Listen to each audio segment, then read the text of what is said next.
2 விஷயம். ஒன்று வந்து இவர்கள் ரோட் ஷோ மாதிரி போனது. கேட்டால் நாங்கள் சொல்லலை, அவங்களா வர்றாங்கன்றாங்க. எல்லா இடங்களும் இந்த மாதிரி கூட்டம் ஜேன்னு வருதானா அந்த மாதிரி வராது. அப்போ இவங்க முடிவு பண்ணால் தான் அந்த மாதிரி கூட்டத்தை வர வைக்க முடியும். மாவட்ட செயலர்லாம் சொல்லி வர வைக்கிறது.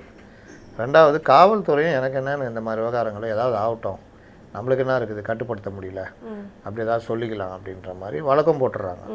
அனுமதிக்கப்பட்ட கூட்டத்தை விட அதிகமாக கூட்டினாங்க அப்படின்னு. அதனால் 2 சைடுமே பிரச்சனை இருக்குது. நல்ல வேளை அவர் டக்குன்னு கூட்டத்தை முடிச்சுக்கிட்டு கிளம்பிட்டார்.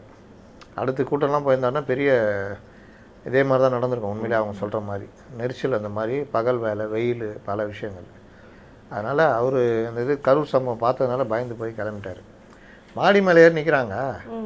அதை எப்படி நிற்கிறான்னா, ஒரு 100-150 பேர் 4வது மாடியில் நிற்கிறான். அதுக்கு தடுப்பு கூட இல்லை. அவன் கையாட்டுறான், கீழேருந்து ஒரு கையாட்டுறாரு. மேலேருந்து தள்ளி விட்டு, இந்த நெரிசல்லே தள்ளி விட்டாங்கன்னா 10ன்னு ஒரு 20 பேர் கீழே விழுந்தாங்க 4வது மாடிலேருந்து. அவனும் செத்து போவான், கீழே நிற்கிறவன் மேலே விழுந்தான், அவனும் செத்து போவான். அதனால் இந்த மாதிரி விஷயங்கள்லாம் வந்து என்ன அப்படி ஒரு இதுன்றதை நீங்கள் இவங்க சொல்லாமலாம் இவ்வளோ கூட்டம்லாம் வராது.